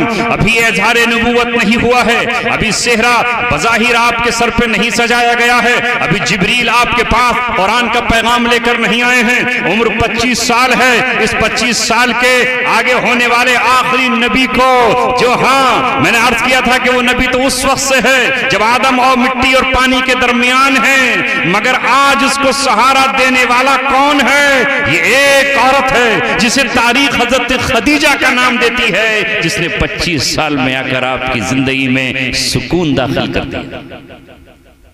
اور ایک بات اور، بیٹیوں اور بہنوں اور ماؤں کو بتانا چاہتا ہوں کہ جب آپ پر پہلی وحی نازل ہوئی اور جب آپ وہاں سے وحی کی نعمت لے کر لوٹے، وحی کا بوجھ لے کر آئے، اور جب آپ جبریل کی آنکھوں سے آنکھیں ملا کر آئے اور اللہ تعالیٰ کی طرف سے اقرأ بسم ربک الذی خلق خلق الانسان من علق کا تحفہ لے کر آئے، تو سب سے پہلے آپ اپنے دوست کے گھر نہیں گئے، کسی اور کے پاس نہیں گئے، سیدھے آپ اپنے گھر آئے، اور گھر آ کر آپ نے سب سے پہلے اپنی رفیقہ حیات حضرت خدیجہ کو آ کر بتایا آج غار ہرا میں عجیب و غریب معاملہ پیش آیا ہے، ایک ایسا شخص آیا، اس نے میرے ساتھ یہ کیا اور یہ آیتیں مجھے ملی ہیں۔ اے ماؤں سنو، سب سے پہلے نبوت کے چہرے پر اگر کسی کی نظر پڑی ہے تو وہ ایک عورت ہے، وہ ماں خدیجہ ہے، جنہوں نے نبوت کے چہرے پر نظر ڈالی اور سب سے پہلے آپ پر ایمان لا کر عورتوں کی شان و عزت میں اضافہ کر دیا۔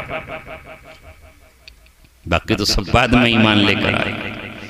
پھر یہی وہ عورت ہیں جو آپ کو غم پر تسلیاں دیتی ہیں جب آپ گھبرا کر آتے ہیں اور کہتے ہیں دسرونی، مجھے چادر اڑھا دو، تو حضرت خدیجہ آپ کو چادر اڑھاتی ہیں، اور جب کبھی آپ آ کر کہتے ہیں مجھ پر کپ کپی طاری ہو گئی ہے زملونی، مجھے کمبل اڑھا دو، تو حضرت خدیجہ آپ کو کمبل اڑھاتی ہیں، اور جب آپ یہ کہتے ہیں کہ کہیں میں ہلاک نہ کر دیا جاؤں تو آپ ورقہ بن نوفل کے پاس لے کر جاتی ہیں اور کہتی ہیں وہ بہت بڑے عالم ہیں، آؤ میں وہاں لے کر چلتی ہوں۔ یہ کون ہے جو نبوت کو سہارا دے رہی ہے؟ یہ کون ہے جو کپ کپاتے ہوئے نبی کے جسم پر چادر ڈال رہی ہے؟ حضرت خدیجہ تم چادر ڈالتی ہو، تمہاری ڈالی ہوئی چادر میں جب آمنہ کا راج دلارہ لپٹ کے لیٹ جاتا ہے تو عرش اعظم سے پیغام آتا ہے اور خطاب کیا جاتا ہے، یا ایھا المدثر، اے چادر اوڑھ کر لیٹ جانے والے، ذرا اٹھی اور ہمارا پیغام لوگوں کو پہنچائیے۔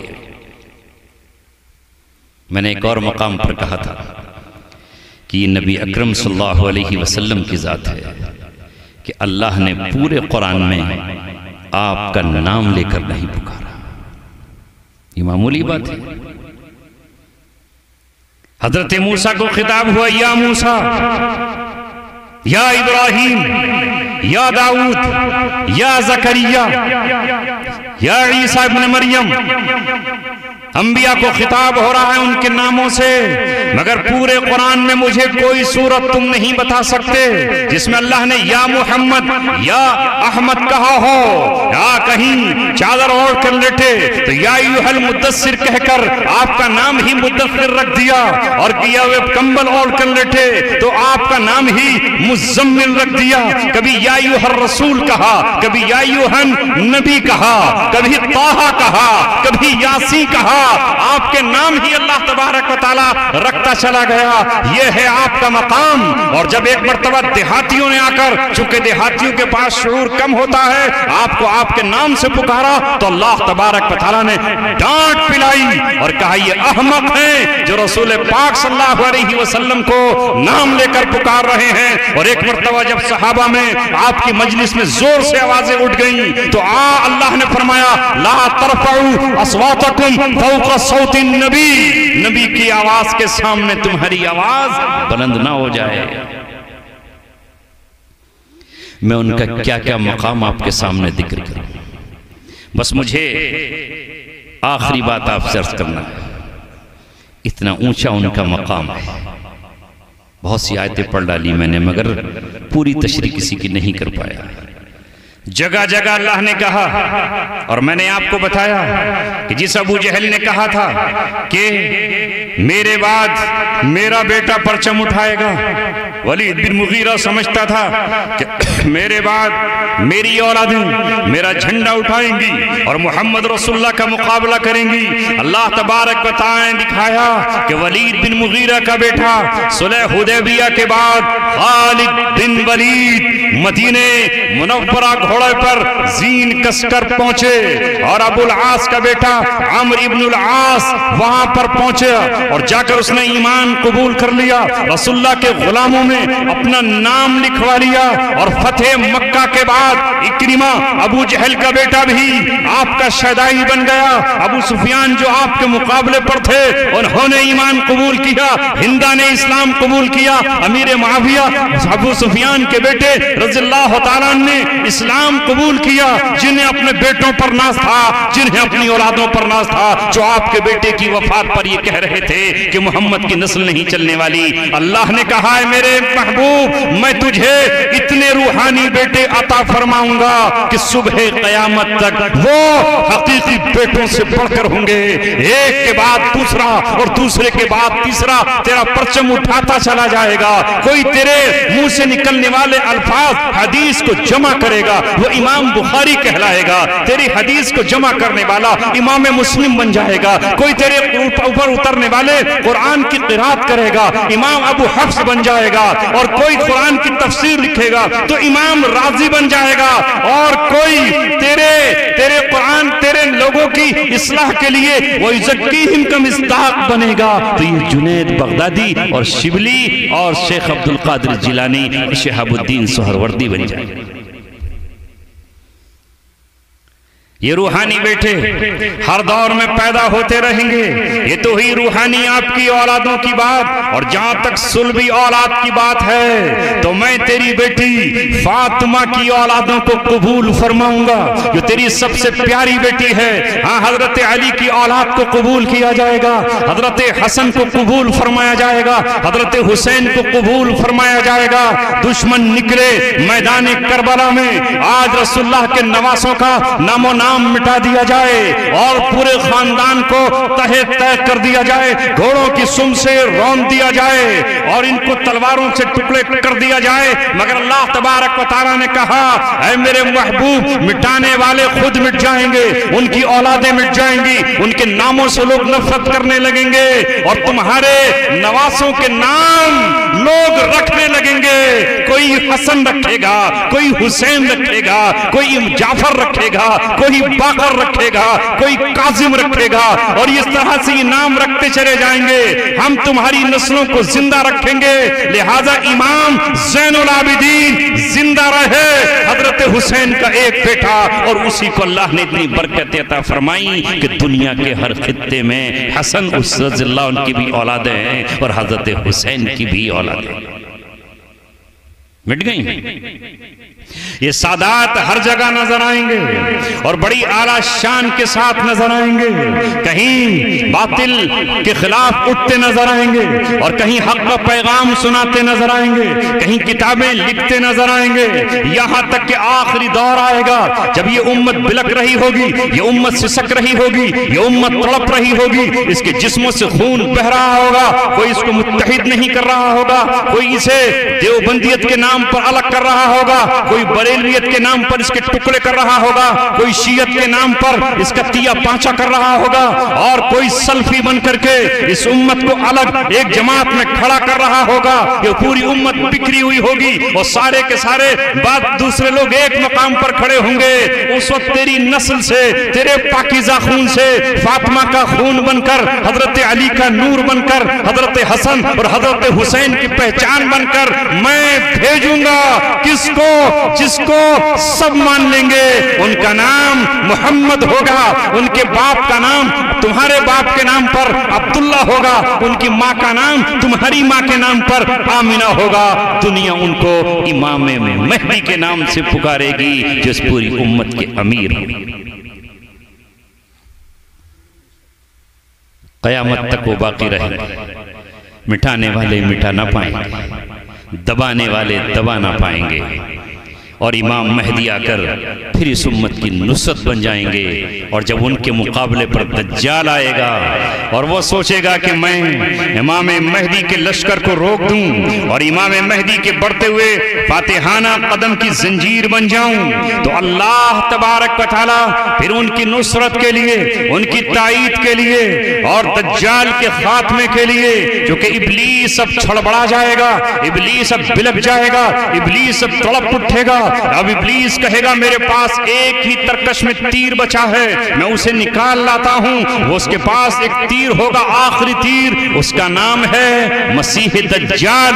وہ جب دجال کو باہر نکال لائے گا اور زمین پر وہ فتنہ اور فساد مچائے گا، تو اللہ تبارک و تعالیٰ پھر اس دجال کے خاتمے کے لیے عیسیٰ ابن مریم کا نزول فرمائیں گے، جو امام مہدی کی قیادت میں دجال کا خاتمہ فرمائیں گے. اس لیے اللہ کے رسول نے فرمایا یہ امت ہلاک نہیں ہوگی، یہ امت ہلاک نہیں ہوگی.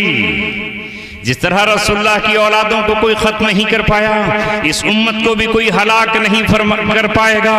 آپ نے فرمایا یہ امت کیسے ہلاک ہو جائے گی؟ جس کے شروع میں ہوں، درمیان میں مہدی ہیں اور آخر میں عیسیٰ ابن مریم رضی اللہ تعالی عنہ علیہ السلام. اے نوجوانوں، آج کی مجلس کا یہی وقت تھا اور اسی وقت کے لیے یہاں پر حاضر ہوئے.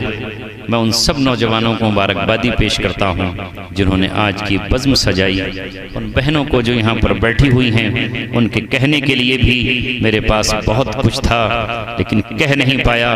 پھر بھی اپنی بہنوں سے ایک بات کہتا ہوں، کبھی یہ مت سمجھا کرو کہ تم مردوں سے کم ہو.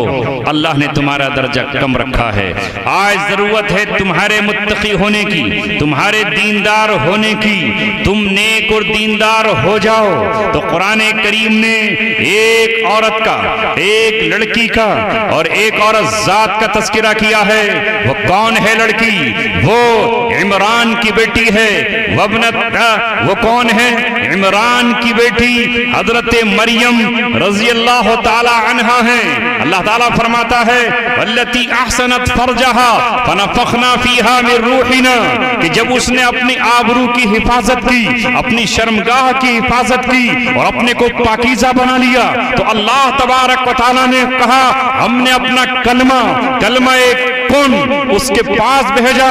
جبریل آئے، انہیں آ کر سلام کیا اور ان کو بیٹے کی بشارت دی اور یہ کہا کہ تمہیں نکاح کی ضرورت نہیں ہے، کسی مرد سے ملاقات کی ضرورت نہیں ہے. اللہ تبارک و تعالیٰ نے فیصلہ کیا ہے کہ وہ اپنا کلمۃ القاہا الی مریم، اے مریم اللہ اپنا کلمہ تمہارے پاس بھیج رہا ہے اور میری پھونک سے اور اللہ کے کلمہ کن سے تمہارے پاکیزہ رحم میں ایک ایسے بیٹے کی پرورش ہوگی جو عیسیٰ روح اللہ کہلایا. پہلے مائیں اپنے آپ کو پاکیزہ بنا لیں اور وہ اپنی بیٹیوں کو پاکیزہ کر دیں تو ممکن نہیں کہ تمہیں آسمان سے سلام نہ آئے. یہ حضرت عمران کی بیٹی ہے جس کے پاس جبریل آئے، آ کر سلام کیا. اور ہاں یہی وہ بچی ہے جو بیت المقدس میں جب عبادت کرتی ہے اور حضرت زکریا کی کفالت میں ہوتی ہے، دروازہ بند ہے، کوئی روزن اور روشن دان نہیں ہے، لیکن اس بچی کے پاس پھل آتے ہیں. وہ پھل جو اللہ بیان کر رہا ہے، اس وقت روئے زمین کے کسی کنارے پر کسی باغ میں یہ پھل نہیں پائے جاتے. جب زکریا علیہ السلام اس کے پاس داخل ہوتے ہیں، کلما دخل علیہا زکریا المحراب وجد عندہا رزقا، جب بھی حضرت زکریا مریم کے پاس جاتے، ان کے پاس پھل پاتے، پھر سوال کرتے یا مریم انا لکی ھذا، اے مریم یہ پھل کہاں سے آئے؟ قالت ہوا من عند اللہ، یہ اللہ کے پاس سے آئے ہیں. ان اللہ یرزق من یشاء بغیر حساب، اللہ جس کو چاہتا ہے بغیر گمان کے، بغیر حساب کے، بغیر خیال کے روزی عطا فرماتا ہے. آئے کہ پھل نہیں آئے؟ آج بھی آؤ حضرت مریم جیسی صفات پیدا کر لو تو تمہیں عیسیٰ روح اللہ تو نہیں آئیں گے مگر ان کی نقل کرنے والا بیٹا اللہ تعالیٰ عطا فرمائے گا۔ آؤ حضرت فاطمہ کی طرح حیا کی چادر پہن لو، غیرت کی چادر پہن لو، حضرت فاطمہ کی طرح قربانی سیکھ لو، جذبہ پیدا کر لو، آخرت کو یاد رکھو۔ تمہیں بھی اللہ تبارک و تعالیٰ حضرت حسن کی طرح، حضرت حسین کی طرح، ان کی اولادوں کی طرح تمہیں بیٹے عطا فرمائے گا، مگر تم جب ایسا نہ کرو گی اور اپنی غیرت کی چادر کو نیلام کر بیٹھو گی تو پھر اللہ تبارک و تعالیٰ کو تمہاری ضرورت نہیں ہے۔ بس انہی الفاظ کے ساتھ میں اپنی بات ختم کرتا ہوں۔ اللہ تبارک و تعالیٰ مجھے اور آپ کو اپنے محبوب کا سچا عاشق اور سچی پکی محبت نصیب فرما دے۔ کریں گے محبت بس بریانی کھانے کے لیے؟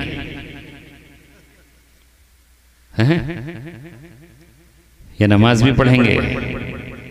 پڑھ لیں گے فجر کی؟ سارے لوگ ارادہ کرو، وقت زیادہ ہو گیا، اور خالی آج کی فجر کی نہیں، بس رسول سے محبت ٹوٹ کر کرو۔ جب تقاضا آ جائے تو ہمیں محبت کرنی ہے۔ اے اللہ اپنے نبی کی ہمیں سچی پکی تمام چیزوں سے محبت نصیب فرما۔ وآخر دعوانا الحمدللہ۔ دعا فرمائیں۔ اللهم صل على محمد وعلى آل محمد كما صليت على إبراهيم وعلى آل إبراهيم إنك حميد مجيد ربنا ظلمنا أنفسنا وإن لم تغفر لنا وترحمنا لنكونن من الخاسرين لا إله إلا أنت سبحانك إني كنت من الظالمين أني مسني الضر وأنت أرحم الراحمين یا رب صلی وسلم دائما ابدا علی حبیبک خیر الخلق کلہم۔ اے مولا، اے ہمارے پاک پروردگار، یہ بزم سجائی گئی تیرے رسول کے نام پر، لوگوں کو پکارا گیا، اے اللہ دعوت دی گئی، اس میں دوڑ کر بھاگ کر یہ عوام آئے، اے اللہ اپنے کاموں کو چھوڑ کر آئے، کوئی ٹریکٹر سے آیا، کوئی کار سے آیا، کوئی سائیکل سے آیا، کوئی پیدل چل کر آیا، مختلف گاؤں سے لوگ آئے۔ ہماری قسمت ایسی کہاں تھی اے اللہ کہ ہم آپ کا ذکر کر پاتے، آپ کے حبیب کی محفل سجا پاتے۔ اے اللہ جو ہم سے کوتاہیاں ہوئیں اسے معاف فرما، اور جو کچھ ہم نے کیا اے اللہ اسے قبول فرما۔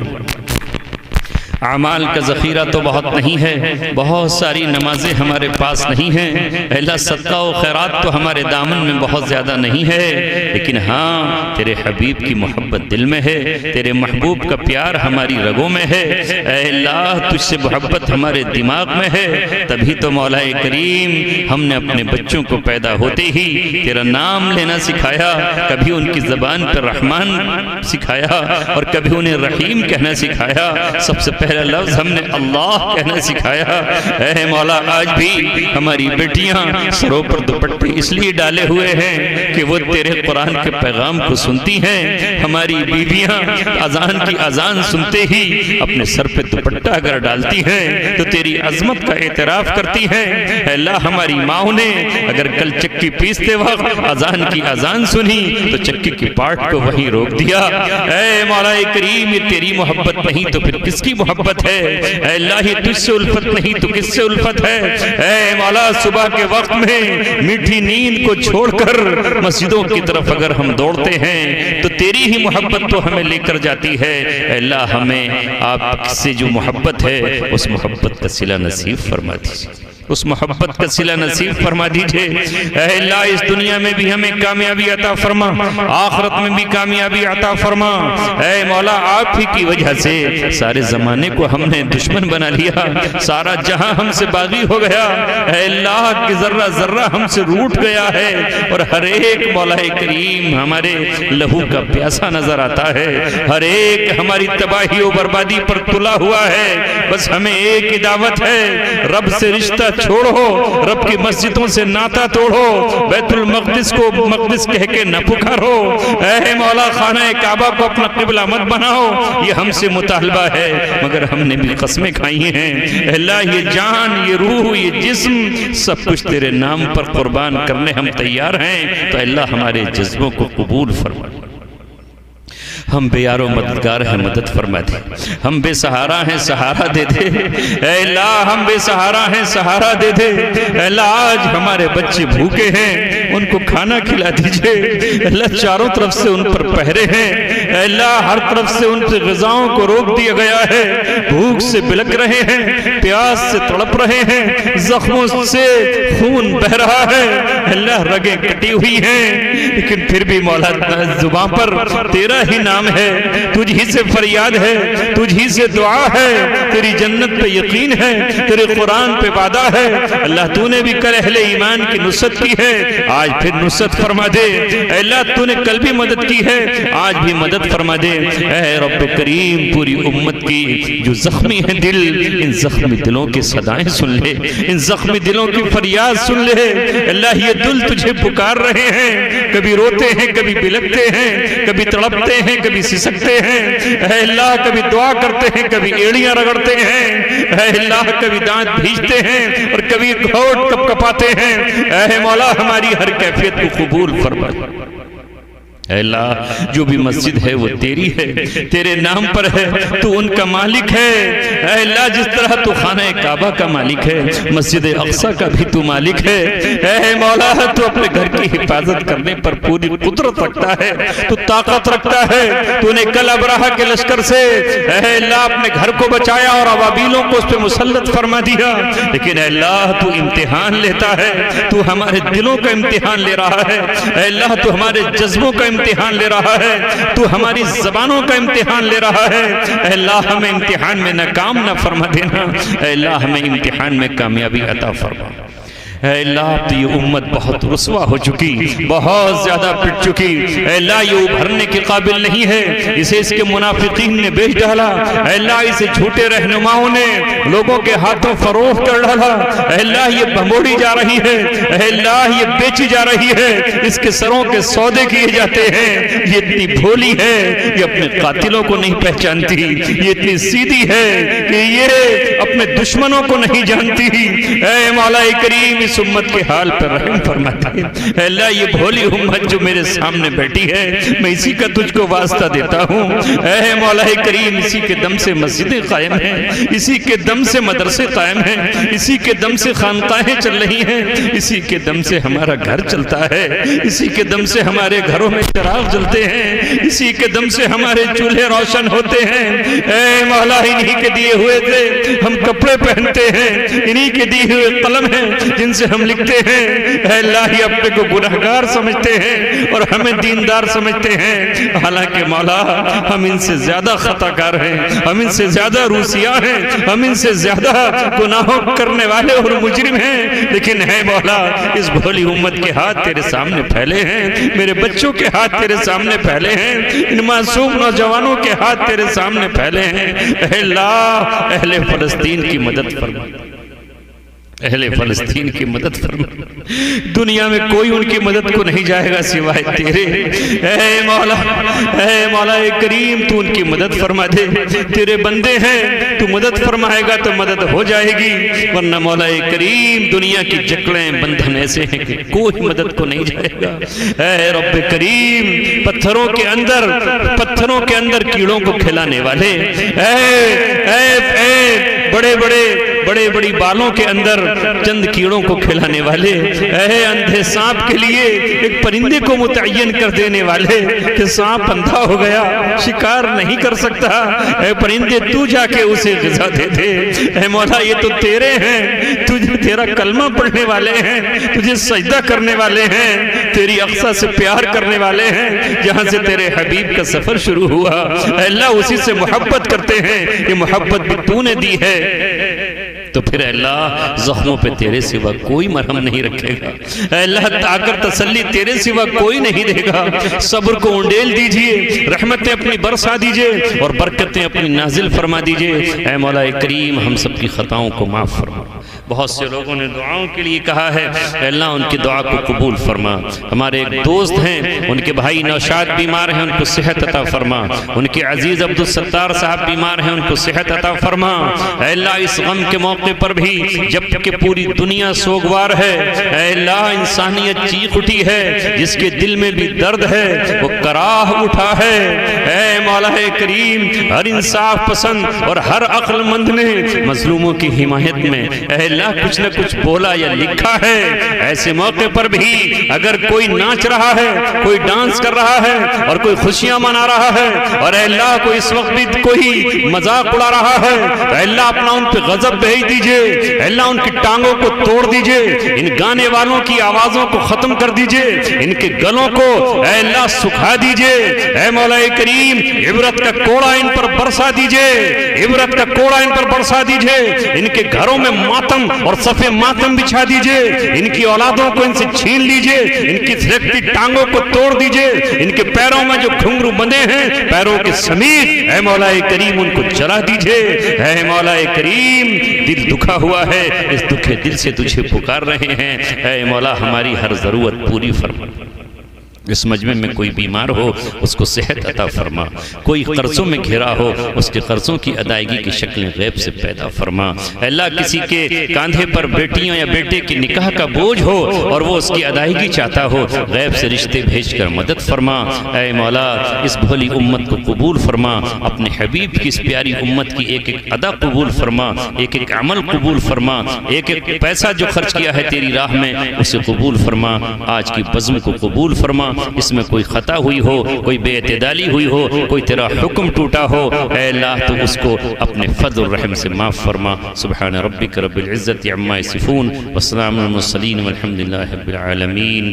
یا رب صلی وسلم دائما ابدا علی حبیبک خیر الخلق۔